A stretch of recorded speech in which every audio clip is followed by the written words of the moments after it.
Alright, so this is my response to Knownnomore's response to the Messianic Druze video on the ontological argument, which I have mirrored on my channel, so definitely go watch it. Now, to start off with, his objection is basically this. He argues that if naturalism is possible in the metaphysical sense, then by using the same logic of the ontological argument, we are led to the conclusion that God does not exist. And I agree that if we grant that it is possible in the metaphysical sense that God does not exist, then yes, we are led to that conclusion.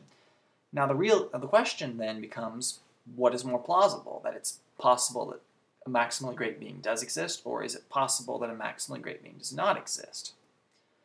So he then says that this leads us to a stalemate and thus proves nothing here.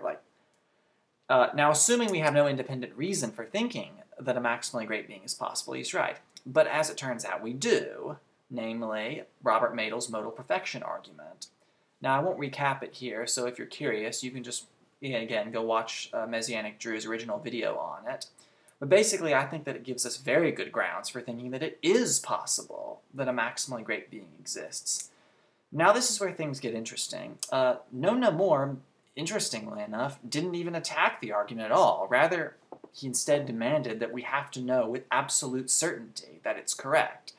And therein lies the problem. No, we don't have to know with absolute certainty. In order for any argument to be sound, the premises need only be at least more plausibly true than their negations. Demanding absolute certainty for any argument is simply unreasonable. All we really need is more warrant for supposing that it is possible that a maximally great being exists than to think that it isn't that it's possible that a maximally great being doesn't exist.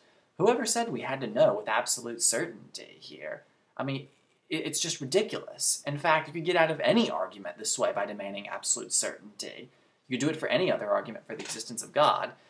No proponent of this argument has ever claimed that we have to know the premises with absolute certainty. Ultimately, I maintain that there is no stalemate between God and naturalism being possible, since we have an argument, and a really good one at that, for thinking that it is possible for a maximally great being to exist, and he didn't even attempt to refute that. So no, we don't need absolute certainty to break this stalemate that you're claiming that we've got here. All we need is more warrant for believing that it is possible for a maximally great being to exist than for thinking that it is not possible. That's simply all we need, really.